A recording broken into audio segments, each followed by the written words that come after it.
I'm Ryan, and I'm an alcoholic. These were the scariest words I had ever spoken, but I'd come to the end of myself. And the first time I said these words, I did so with lots of fear and trembling. My voice was shaky, my hands were clammy. Sitting in that meeting with those people, I didn't know if I'd say it when it came around to me. My head was swirling.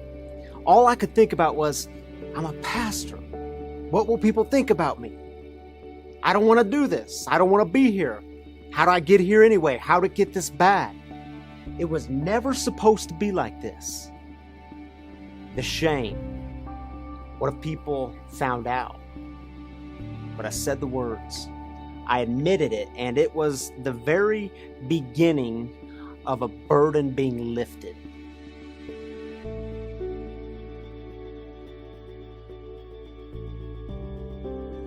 See, I felt like Jacob from the Genesis story, the very first book of the Old Testament or the Hebrew Bible. See, Jacob was on the run from God, his past, himself, everything. Jacob was on the run. Jacob wasn't free. But as the story progressed, he found himself in a brutal wrestling match with God. There were wounds, flesh wounds and ego wounds. And there at the banks of the Jabbok River, Jacob was asked, "Who are you?" And for the first time, he said his own name. I am Jacob. And it's like God said, good, because you and I, we've got some work to do. Now we can move forward. In that moment of admitting who I was for the first time and all the fear and unknowing, I knew what it was like to finally say no to shame, to say yes to a path of being free. It was like saying my name again for the first time.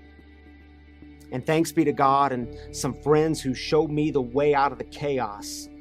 I've been sober since January 7th of 2013. God did for me what I could never ever do for myself. And in sobriety, I found my why. My why, my calling, the thing that gets me out of bed in the morning is as clear as ever. To help others find God and beauty in the midst of mess and brokenness. You know, about 3 years into my recovery, I started opening up more about my addiction and recovery. And with the guidance of friends and mentors in my life, I stood before my congregation and spoke honestly about my addiction and my journey through sobriety. It was another one of those really scary moments in life. Would they turn on me?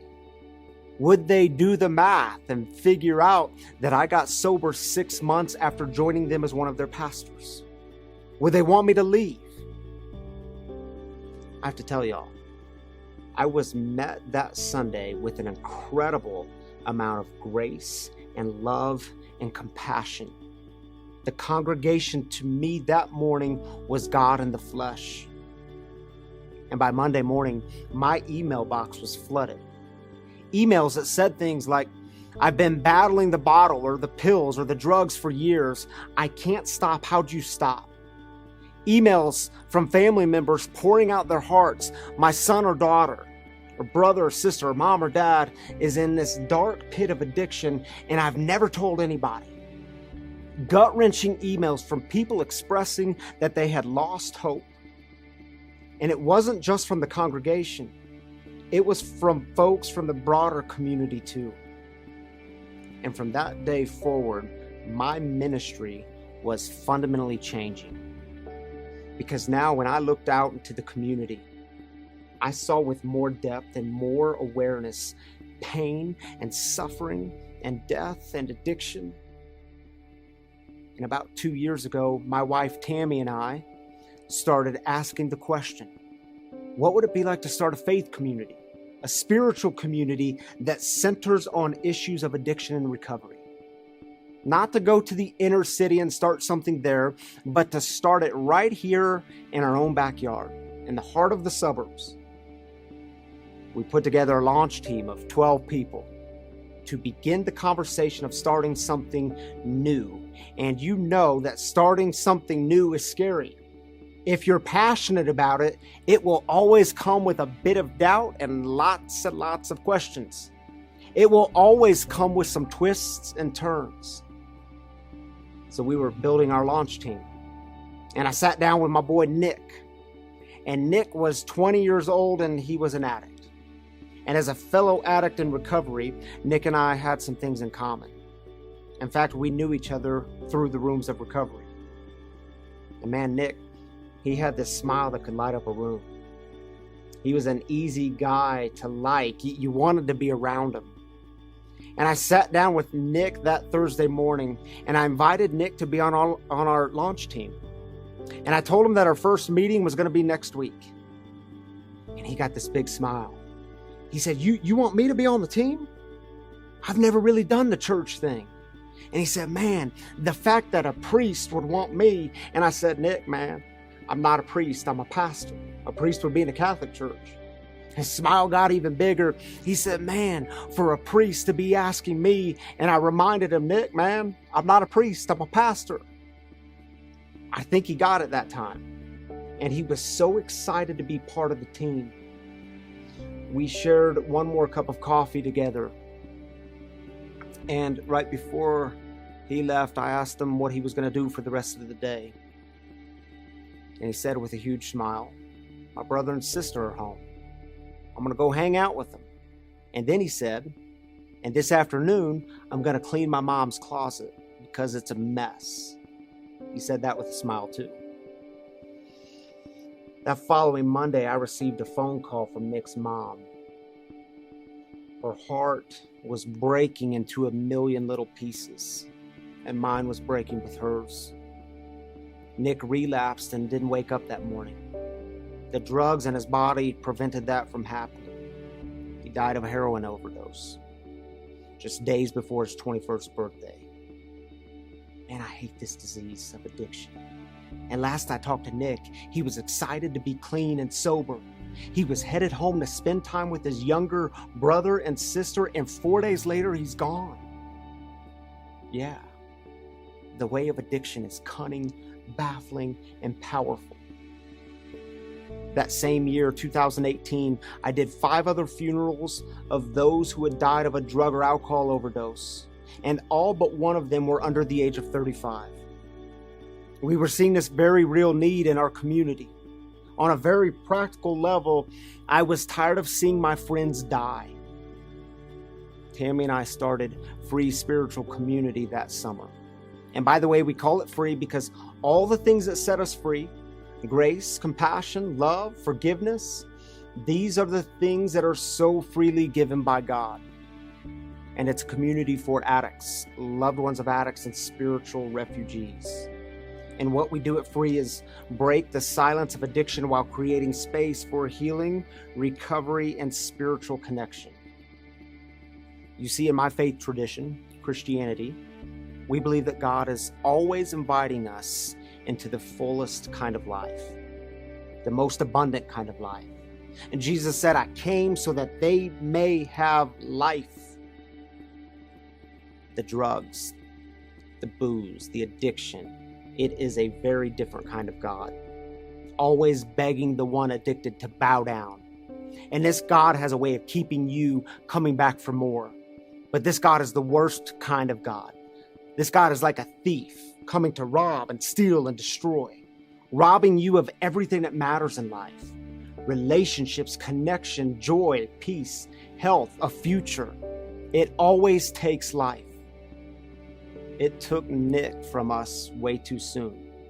It's taken so many others from us way too soon, and it is still taking people from us way too soon.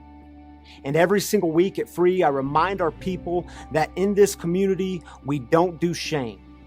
We don't do shame because shame never works. It never transforms the heart. And if you've ever battled addiction or loved someone battling addiction, chances are you've dealt with enough shame. You don't need more of that. God doesn't do shame either. God loves unconditionally, no matter your past or present. People ask me all the time, where is God in such suffering? See, I am convinced God is found crying with every single addict who's in battle, every single mom or dad or brother or sister or son or daughter who's standing by watching their loved one battle. God doesn't abandon the suffering. God weeps with the suffering. Soon after Nick's passing, I received questions about where Nick was in his standing with God.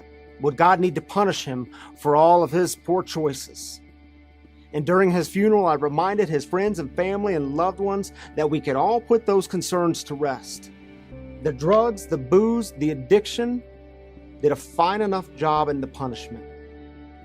I reminded them that God is love, period. For every addict who's taken their last breath due to an overdose, I have no doubt God was the first one to welcome them across the threshold, greeting them with a bear hug. Welcome home, my boy. Welcome home, my girl. May you now experience peace, because this is the God who always offers the most abundant kind of life. And see, here at Free, we replace shame with grace. And we have to get real clear about this. God's grace is always freely given. It's never earned. If it has to be earned, it's not grace, it's something else. God loves because God is love. We replace shame with grace because grace has the power to transform. Grace reminds us to see the humanity in the other because we've seen our own humanity. And I know for many, an overdose is just the loss of one more junkie, one more good-for-nothing addict, one more drain on society.